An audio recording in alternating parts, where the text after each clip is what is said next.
Princess Margaret understood a necessity the public often missed. Someone must absorb the social heat if the sovereign is to remain the sun. Margaret's role was a strategic shield. Her presence at the center of London life allowed Elizabeth II to remain above the fray, focused solely on the symbol of the crown.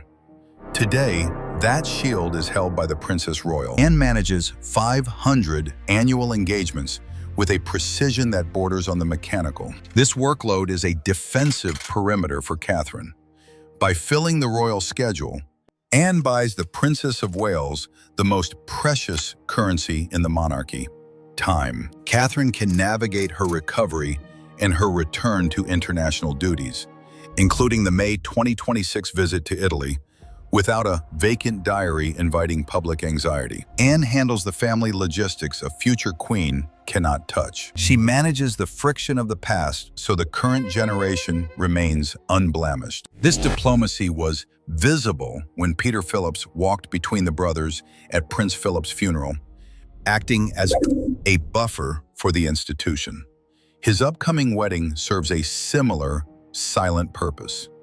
It provides a neutral ground where the Duke of York's daughters are acknowledged as family without forcing Catherine into a diplomatic compromise. 65% of the public approves of Anne's approach to this discipline. It is a professional pact. The aunt holds the line so the niece can carry the crown. The grass at Buckingham Palace on May 19, 2026 holds the weight of 2,000 veterans. Princess Anne moves among them in a mint green coat, the same garment she wore to the Derby 4 years ago. At her throat, the 3 strands of her mother's pearls catch the late afternoon light. Each hand she shakes, each citation she reads, reinforces a wall of stability. In the distance, the logistical machinery for Peter Phillips's wedding is already in motion. His fiancée, Harriet Spurling, maintains a 40-hour week as an NHS nurse, a working shift that exists entirely outside the court circular.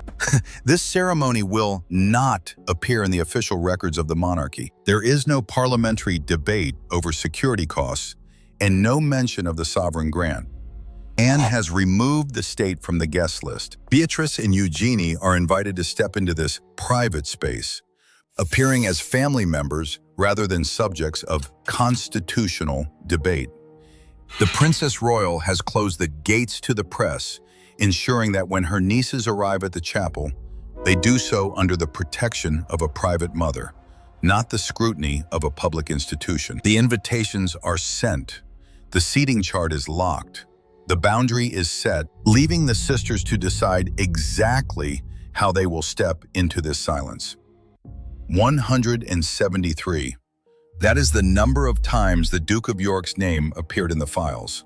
A ledger of disgrace no royal lineage can balance. Following the arrest on February 19, 2026, the shadow over Royal Lodge became a permanent eclipse. For William, distancing the institution from his cousins is a clinical necessity for Prince George's future. He sees a crown that must remain sterile from the contagion of the past. Queen Camilla remains uncompromising, advocating for the removal of titles as the York branch retreats into the isolation of Sandringham. Catherine understands this arithmetic of duty. While she may offer private warmth to Beatrice and Eugenie, her public posture is a study in necessary distance.